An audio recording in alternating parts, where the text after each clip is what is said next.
Bem-vindos! Reviravolta na lei da amnistia e perdão de penas. Depois da polémica com os crimes abrangidos, o Governo deixa de fora todas as infrações de trânsito. A última palavra cabe ao Presidente da República. Sabe o que acontece na formação de karting ACP? Hoje vamos mostrar-lhe o que fazem os pequenos pilotos e continuamos a conhecer as novidades do mundo automóvel. Esta semana estivemos ao volante do novo Fiat 500 elétrico. São estes os destaques da revista ACP. ACP Revista, com Ana Filipa Nunes. Afinal, as multas de trânsito não vão ser amnistiadas com a visita do Papa Francisco. A proposta, votada numa segunda vez no Parlamento, deixa de fora todas as infrações rodoviárias e destina-se apenas a alguns crimes praticados por pessoas até aos 30 anos. Se utilizássemos a gíria automóvel, poderíamos dizer que se trata de uma travagem a fundo do Governo com a inversão do sentido de marcha. A proposta até já tinha sido votada favoravelmente, mas como levantou dúvidas ao nível da constitucionalidade, uma das mais citadas foi a limitação de idade, apenas pessoas até aos 30 anos iriam beneficiar, o Executivo decidiu fazer uma nova proposta. Mas o que, segundo os especialistas, era mais inconstitucional, acabou por ficar na proposta. Mantém-se no novo texto, entretanto já aprovado, o limite dos 30 anos. O que ficou de fora foram as contraordenações até 1.000 euros. Há várias questões subjacentes. Na temática desta revista ACP, debruçamos apenas sobre a segurança rodoviária. O Estado não vai perder qualquer valor das multas de trânsito, ao contrário do que o Governo propôs inicialmente. O que cai são as penas acessórias, caso da inibição de condução. O crime é perdoado, mas as multas são para pagar. Explicando, um caso de excesso de velocidade, por exemplo, cometido até 19 de junho. Qualquer pessoa até aos 30 anos continuará com a obrigação de pagar a multa, mas ser-lhe-á amnistiado o crime, a inibição de conduzir durante determinado tempo ou a retirada de pontos da carta de condução. Conduzir sob efeitos de álcool ou estupefacientes fica de fora desta medida. O fim dos limites de idade para aplicar a amnistia tinha sido proposto por PSD e Iniciativa Liberal, derrotados também na pretensão de restrições etárias para as contraordenações punidas com coimas até 1.000 euros, só os liberais se pronunciaram na votação. A lei da amnistia acabou traída e desvirtuada numa situação que é mais uma prova que dentro do Governo algo não está bem. A Ministra da Justiça, aqui neste Parlamento, defendeu uma ideia e acabou desautorizada pelos seus colegas de Governo e pelos deputados da bancada do Partido Socialista que apoiam esse mesmo Governo. Assistimos à subserviência do Ministério da Justiça, à teimosia da administração interna e à avareza das finanças. Finanças essas que já sabemos não suportar a ideia de um alívio financeiro na carteira dos portugueses, nem sequer na carteira dos mais jovens, que têm sido os mais prejudicados pela elevada carga fiscal. Estas alterações, senhoras e senhores deputados, procuraram responder a riscos suscitados, em especial relacionados com o respeito pelo princípio da igualdade, pela coerência do sistema legislativo e pelo calendário do ano judicial.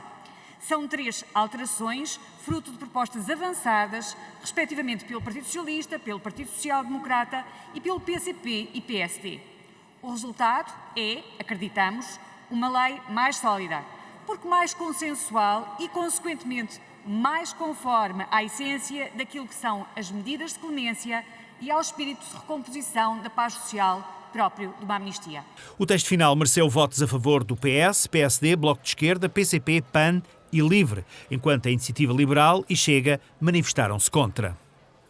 Votámos contra todas as alterações por uma questão de coerência, porque se somos contra as amnistias não podemos estar a votar alterações de uma coisa que somos contra. Nós duvidamos muito se esta lei é constitucional ou não. É que estar a beneficiar jovens entre os 16 e 30 anos, então, e os outros? Com as alterações sugeridas, com a discussão e a votação na especialidade e nova votação em plenário, foi decidido que a medida só entrará em vigor a 1 de setembro. Mas o Presidente da República ainda não se pronunciou. O diploma vai sair daqui a alguns dias do Parlamento com contornos de lei para análise de Belém. Marcelo Rebelo de Sousa prometeu pronunciar-se nesta fase. O Presidente tem vários caminhos: promulgar, vetar, pedir a fiscalização preventiva ou, se assim o entender, promulgar e pedir a fiscalização abstrata da constitucionalidade. É tempo de férias e de passeios ao volante. A partir desta semana, propomos-lhe alguns roteiros e percursos menos óbvios. Daqui a pouco viajamos entre Viana do Castelo e Valença do Minho. Escola de Campeões pode ser assim designada a formação que o ACP organiza todos os anos em Leiria. A iniciativa centra-se no karting e permite aos mais novos os primeiros contactos com a condução e as boas práticas desportivas.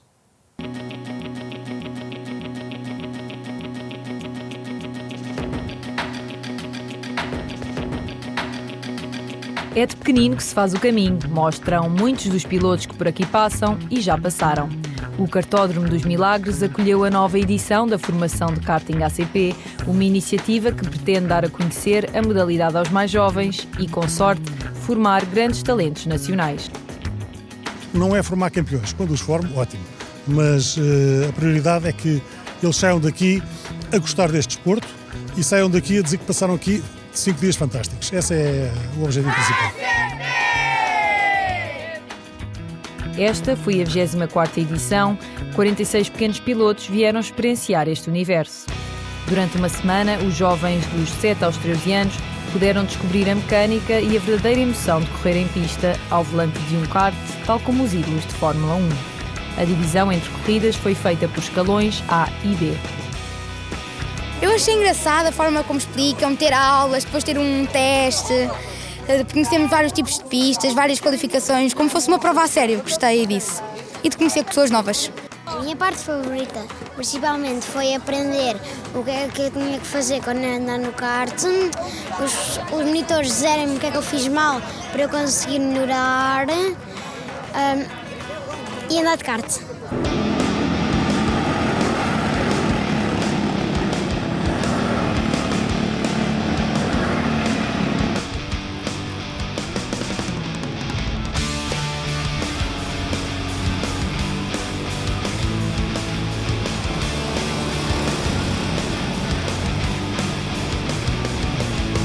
No final, as medalhas e os diplomas chegaram para todos, mas alguns destacaram-se por motivos mais concretos, como a melhor volta ou a melhor nota escrita. Quanto aos mais velozes, foram nomeados campeões em cada escalão. Foi divertido, gostei. Foi um bocado difícil ao início não sabia que ia ganhar, mas depois é sempre bom ganhar no final. Tive que passar alguns dos meus amigos, depois consegui. Estás contente? Sim. Esta edição teve algumas complicações, nomeadamente hoje de manhã a pista molhada e a necessidade de secarmos a pista, que os miúdos não têm nenhuma experiência de andar em piso molhado, portanto é a 24ª que fazemos, estamos quase na Boa das Prata e enquanto o sucesso for este e a alegria dos miúdos quando saírem daqui for esta que vocês viram, está a continuar. Por agora, os motores desligam-se, penduram-se os fatos e os capacetes e ficam as memórias de uma experiência a alta velocidade. Para o ano, há mais. Na rúbrica Ao Volante, damos a conhecer as novidades no mercado automóvel. Esta semana temos um elétrico, o Fiat 500.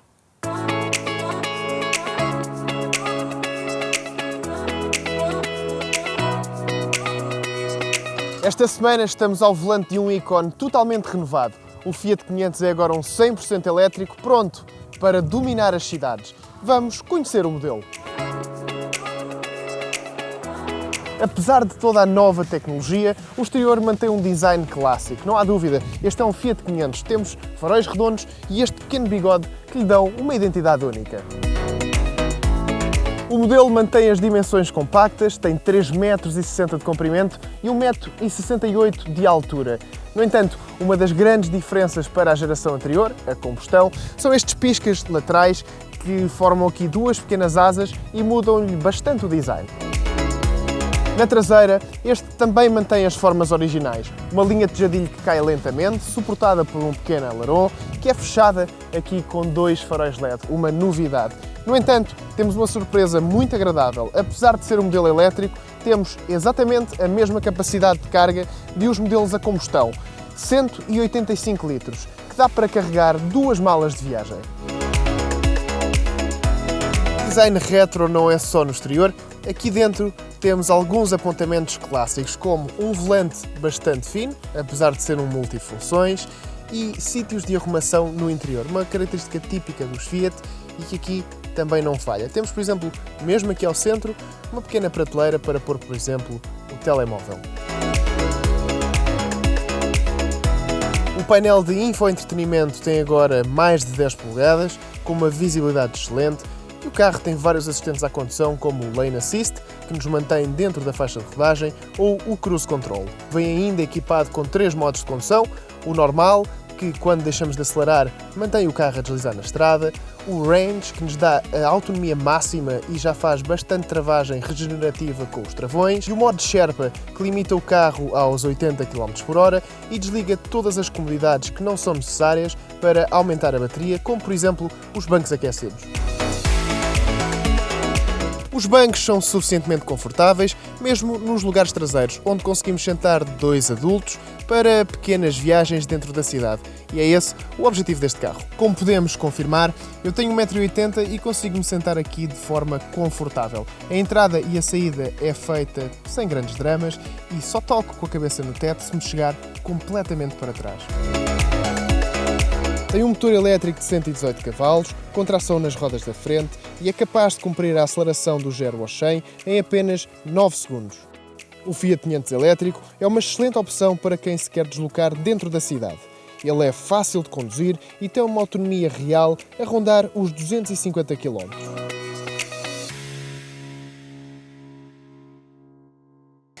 Neste tempo de férias, a revista ACP propõe-lhe alguns percursos nas tantas possibilidades que o país tem para fazer ao volante.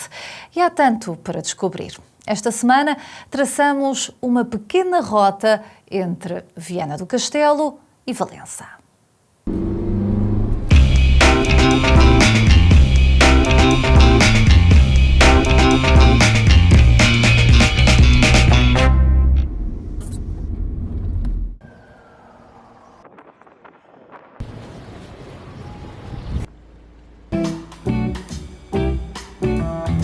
São cerca de 50 km de paisagem e património no Alto Minho. Pela janela, quase sempre ao longo da Estrada Nacional 13, vemos beleza natural envolvendo rio, mar e serra. No início do percurso merece referência o Santuário do Sagrado Coração de Jesus, em Viana do Castelo. A subida ao Monte Santa Luzia é recompensada por esta vista panorâmica sobre a cidade que se gosta de intitular Princesa do Lima. O santuário é um ex-libris, um cartão de visita da cidade mais a norte de Portugal. À saída de Viana, o trajeto à beira-mar leva-nos à freguesia de Carreço. Aqui há a praia e o farol de Montedor. É o mais setentrional do território português, com 22 metros de altura. Uma curiosidade, à noite, os raios de luz cruzam-se com os do farol da Ria de Vigo, do outro lado da fronteira, e com o do Rio Douro. A Nacional 13 segue próxima à praia de Afife. Depois é um saltinho até a Vila Praia de Âncora, sempre à espreita do Atlântico. Aqui chegados, e porque a viagem acontece a bordo de um Citroën C5 Aircross, competência para off-road, ainda nos aventuramos por um caminho municipal. E eis que surge Moledo, estância balnear e de onde se observa a Ínsua, uma ilha, melhor, um ilhéu, onde de vez em quando é possível chegar a pé. Retomada a Estrada Nacional 13, logo a seguir surge Caminha, banhada pelo Rio Minho. Outrora, a vila foi ponto importante na estratégia militar portuguesa na luta contra os castelhanos, até por estar exatamente na zona de fronteira. 4 km mais à frente, chegamos a uma povoação antiga na confluência dos rios Minha e Cora. O cais proporciona vista magnífica sobre o estuário. Já quase no fim, passamos por Vila Nova de Cerveira e, finalmente, chegamos ao destino, à cidade fortificada de Valença, herança medieval, uma das principais fortificações militares com cerca de 5 km de muralhas. Daqui avista-se o Rio Minho e Espanha. Fez-se uma ótima viagem pela Nacional 13. Hoje abrimos a agenda da revista ACP com uma sugestão de Fórmula 1. A 13ª jornada do Mundial corre-se no circuito de Spa-Francorchamps no final do mês. À entrada para o circuito belga, uma das catedrais do automobilismo mundial, o piloto Max Verstappen encontra-se bem encaminhado para se tornar tricampeão do mundo.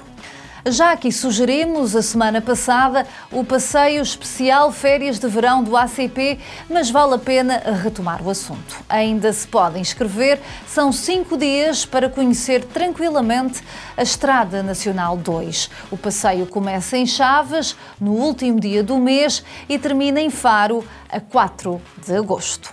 E estando no Algarve, por que não participar na 7ª prova do Grande Prémio ACP Golf? É importante reservar esta data, 12 de agosto. O torneio na Quinta da Ria, um dos campos portugueses mais bonitos, em pleno Parque Natural da Ria Formosa, vai ser uma estreia no calendário do clube. É assim que fechamos esta revista ACP. Já sabe, conto consigo para a próxima semana e, se for caso disso, boas férias.